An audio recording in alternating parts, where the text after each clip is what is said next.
ciri-ciri doa kita langsung diijabah Allah.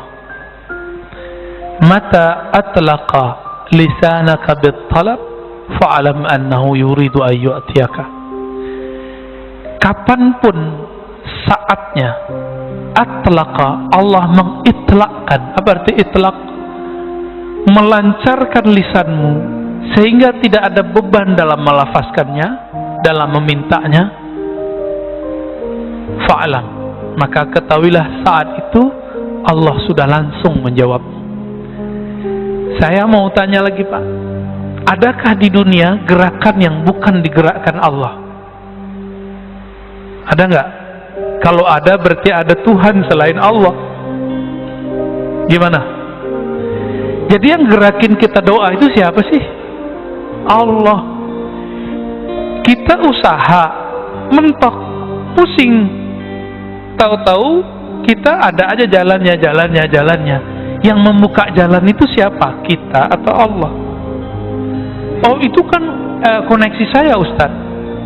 Kita sudah menuhankan diri sendiri. Hati-hati. Afara'aita man ittakhadha ilahahu hawa. Maka apakah engkau melihat orang yang menjadikan Tuhan dia, pujaan-pujaan dia, yang dia puja-puji itu dirinya sendiri. Jika orang alim dia merasa dirinya pinter, tuh lihat saya, jamaah saya banyak, gitu. Tuh lihat saya, ilmu saya banyak. Nah, orang begini sudah menuhankan dirinya. Mau dia gelarnya mursyid, mau gelarnya doktor, LCMA, kiai 1000 kali, itu tetap di dalamnya iblis. Orang yang memuji-muji dirinya sendiri itu iblis, Pak. Nauzubillah min dzalik. Kecuali dia memulangkan pujian itu kepada Allah Subhanahu wa taala. Yang berhak dipuji siapa? Allah, ya. Maka orang yang memuji dan memusuhi kita itu gerakan dari Allah. Marah gak Allah menggerakkan? Marah gak? Maka jangan terlalu senang dipuji orang, jangan sedih juga kalau dicaci maki orang, karena itu semuanya gerakan dari Allah. Wa ma tasyauna illa ayyasha Allah. Tidaklah engkau berkehendak kecuali kehendakmu tunduk kepada kehendak Allah Subhanahu wa taala. Ada seorang anak muda, belagunya bukan main ngomong kepada saya, ya. Kita ngaji hikam, dia seorang marketing. Dia bilang, Ustadz itu nggak ngerti ilmu marketing.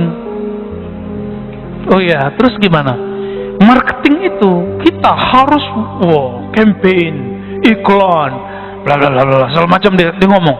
Setengah jam dia ngaji hikam, Pak, jadinya. Hikam ala dia. Oh gitu ya, ya saya yayain aja. Ya. Karena orangnya udah nggak bisa masuk, jadi dia udah defense. Ya. Sekali doang ikut kajian kita udah nggak mau ikut lagi. Kita ngasih rahasia rezeki biar dia nggak terlalu nafsu, terobsesi. Ntar kalau dia terobsesi tinggi, merasa ilmu marketingnya yang bikin laku, gagal, Pak, stres. Makanya banyak orang marketing tuh stres. Tiap hari itu lebih stres dari tukang cangkul, Pak. Orang nyangkul di sawah, pulang-pulang capek, tidur. Orang marketing udah jam 1 malam masih mikirin besok ngapain gitu. Nggak keringetan, malah kerja di bawah AC. Tapi pikirannya tertekan terus, ya. Gimana pakai kecerdasan dia. Sahabat saya jadi fundraiser di salah satu lembaga zakat terkenal di Indonesia. Orang tamatan kuliah dakwah, Pak, nggak ngerti ilmu marketing versi ilmu marketing konservatif sekuler, konvensional lah istilahnya, ya. Karena sekarang ada istilahnya hukum positif, bank konvensional gitu, ya. Dia nggak punya tuh ilmu begitu. Tapi ketika dia jadi direktur fundraising, kenaikan fundraising itu melewati direktur-direktur sebelumnya yang ahli manajemen dan ahli marketing. Saya candain, Pak, ente pegangannya apa gitu? Ente pakai pelet ya gitu? Candainnya, Pak. Enggak, saya cuma pakai roti bulhadar, roti bulatos aja, Ustaz, gitu. Maksud roti bulhadar, roti bulatos isinya apa? Roti bulhadar, roti bulatos yang kita baca tadi. Saat-saat dia merasa butuh, memerlukan campur tangan Allah, itulah marketing paling hebat, Pak. Bapak kalau nggak percaya datang ke Majestic, ya. Ini ada sahabat saya di situ. Dia punya butik dan batik ya. Terus punya food court. Saya tanya, kamu pakai online nggak? Jauh sebelum zaman online begini nih. Enggak Ustaz, saya online ilallah katanya. Loh maksudnya gimana tuh Mas? Gitu. Saya itu Ustaz punya karyawan 40-an orang. Kami semuanya menghidupkan channel sholat duha katanya. Terus kalau kami doa, orang kan doa, jika ya Allah, jika rezeki kami di langit turunkanlah, jika bumi keluarkanlah, jika jauh dekatkanlah, kan begitu. Kalau kami lebih eksplisit Ustaz, jika di langit ya Allah turunkan ke toko kami. Sebutin Pak tokonya. Jika di bumi maka keluarkanlah, antar ke toko kami. Yang minta sehari itu, jadi mereka sip-sipan sholat duhanya, gantian. Jadi mulai dari jam 8 sampai jam 11 nggak berhenti tuh orang sholat duha. Mirip-mirip seperti ahbab tabligh, kalau mau jauh lah ada ahli zikirnya di pojok masjid. Serius, sama lah, ini marketing langit ini. Bisa begitu, dan ada aja yang datang. Dia beli batik 80 juta Pak, kain doang udah robek dikit tuh, dibeli 80 juta. Kata istrinya, ente bahlul juga ya, ngapain dibeli begini-ginian gitu, kira-kira terjemahan bahasa aneh loh ya, bukan bahasa beliau. Tahu-tahu udah lama dia nggak minat mau dijual, tapi feelingnya ini sudah ada sahibnya nih yang bakal jadi tuan ini. Ternyata tiba-tiba ada orang Chinese datang, dia lagi nyari batik-batik lama yang dulu di apa istilahnya ya, ditulis oleh moyang-moyangnya dulu. Ketemu berdesir, ditawar Pak 2 kali lipat, dilepas. Tadi 80 sekarang jadi 160 ya, kurang-kurangan dikit lah. Kenapa? Online ilallah. Orang nggak mau mikirin yang begini. Cuma 3 tahun kebeli sekian toko dia. Di depannya orang jualan udah 20 tahun begitu-gitu aja. Pak masih pakai gerobak. Kita nggak ngeremahin siapa-siapa Pak. Ini berbicara marketing langit. Ya. Yaitu, nah inilah ilmu pengasihan tertinggi. Ilmu jalbur rizq. Apa jalbur rizq? Kan orang-orang usaha ini nyari-nyari itu kemana-mana. Antum gak usah kemana-mana, nyarinya ada di kamar kita, ada di atas sajadah kita. Jadi yang usaha nih, gak usah ijazah-ijazahan antum, gak usah datang ke kiai mana. Kiainya gak musyrik, antumnya yang musyrik. Ya, ntar dikasih raja-raja, dikasih minum-minum yang ada raja, ntar banyak lagi jin dalam badan kita kan. Ntar dikasih apa? Simbol-simbol jimat.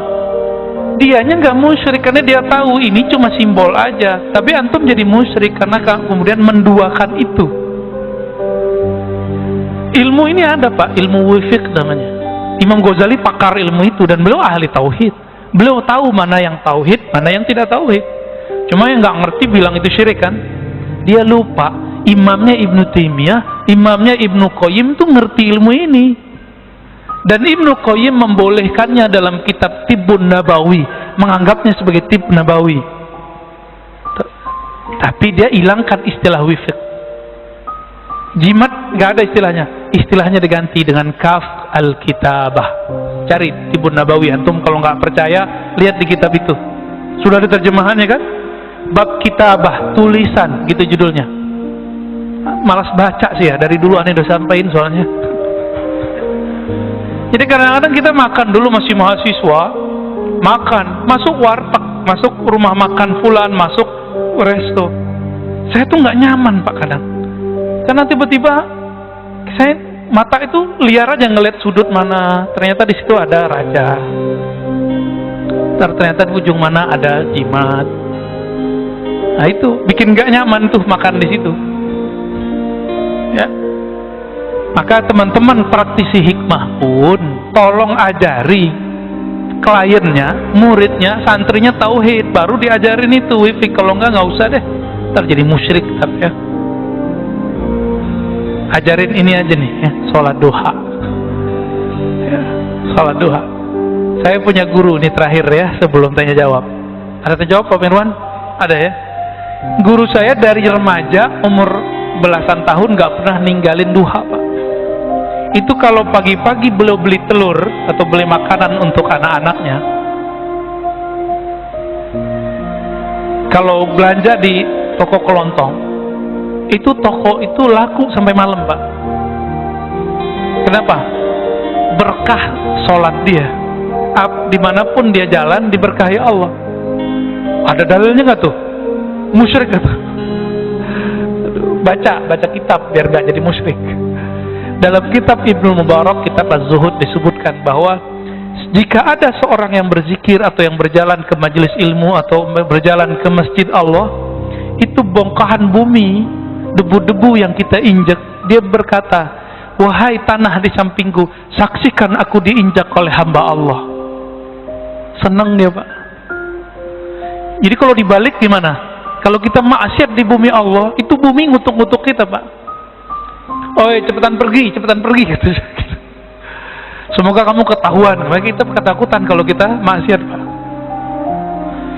Allahumma sholli ala nabiyina Muhammad.